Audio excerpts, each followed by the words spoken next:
وقال الملك ائتوني به فلما جاءه الرسول قال ارجع إلى ربك فاسأله ما بال النسوة اللاتي قطعن أيديهن إن ربي بكيدهن عليم.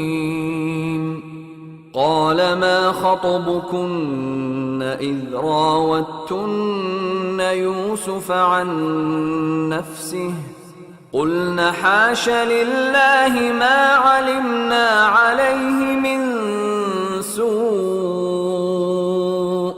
قالت امرأة العزيز الآن حصحص الحق أنا راودته عن نفسه وإنه لمن الصادقين. ذلك ليعلم أني لم أخنه بالغيب وأن الله لا يهدي كيد الخائنين. وما أبرئ نفسي إن النفس لأمارة بالسوء إلا ما رحم ربي إن ربي غفور رحيم.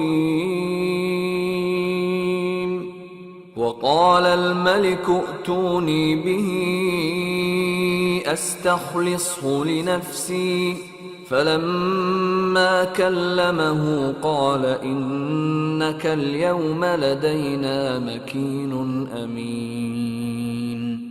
قال اجعلني على خزائن الأرض إني حفيظ عليم.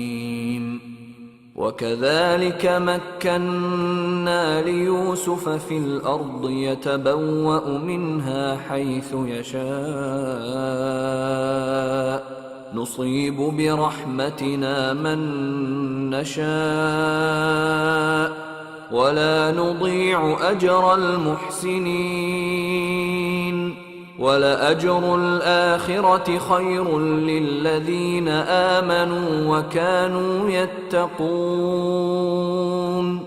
اور یہ تعبیر سن کر بادشاہ نے حکم دیا کہ یوسف کو میرے پاس لے آؤ. سو جب قاصد ان کے پاس گیا تو انہوں نے کہا کہ اپنے آقا کے پاس واپس جاؤ اور اس سے پوچھو کہ ان عورتوں کا کیا حال ہے جنہوں نے اپنے ہاتھ کاٹ لیے تھے. بے شک میرا پروردگار ان کے فریب سے خوب واقف ہے. بادشاہ نے عورتوں سے پوچھا کہ تمہارا کیا قصہ تھا جب تم نے یوسف کو اپنی طرف مائل کرنا چاہا؟ سب بول اٹھیں کہ اللہ پاک ہے، ہم نے اس میں کوئی برائی معلوم نہیں کی. عزیز کی بیوی نے کہا اب سچی بات تو ظاہر ہو ہی گئی ہے. اصل یہ ہے کہ میں نے اس کو اپنی طرف مائل کرنا چاہا تھا اور وہ بے شک سچا ہے. یوسف نے کہا کہ میں نے یہ بات اس لیے پوچھی ہے کہ عزیز کو یقین ہو جائے کہ میں نے اس کی پیٹھ پیچھے اس کی امانت میں خیانت نہیں کی، اور اللہ خیانت کرنے والوں کی چال کو چلنے نہیں دیتا. اور میں اپنے آپ کو پاک صاف نہیں کہتا، کیونکہ نفس ہمارا انسان کو برائی ہی سکھاتا رہتا ہے، مگر یہ کہ میرا پروردگار رحم فرمائے. بے شک میرا پروردگار بخشنے والا ہے، مہربان ہے. اور بادشاہ نے حکم دیا کہ اسے میرے پاس لاؤ، میں اسے اپنا مصاحب خاص بناؤں گا. پھر جب ان سے گفتگو کی تو کہا کہ آج سے تم ہمارے ہاں صاحب منزلت ہو اور صاحب اعتبار ہو. یوسف نے کہا مجھے زرعی پیداوار پر مقرر کر دیجئے، کیونکہ میں حفاظت بھی کر سکتا ہوں اور اس کام سے واقف بھی ہوں. اس طرح ہم نے یوسف کو ملک مصر میں جگہ دی اور وہ اس ملک میں جہاں چاہتے تھے رہتے تھے. ہم اپنی رحمت جس پر چاہتے ہیں کرتے ہیں اور نیکوکاروں کے اجر کو ضائع نہیں کرتے. اور جو لوگ ایمان لائے اور ڈرتے رہے ان کے لیے آخرت کا اجر بہت بہتر ہے.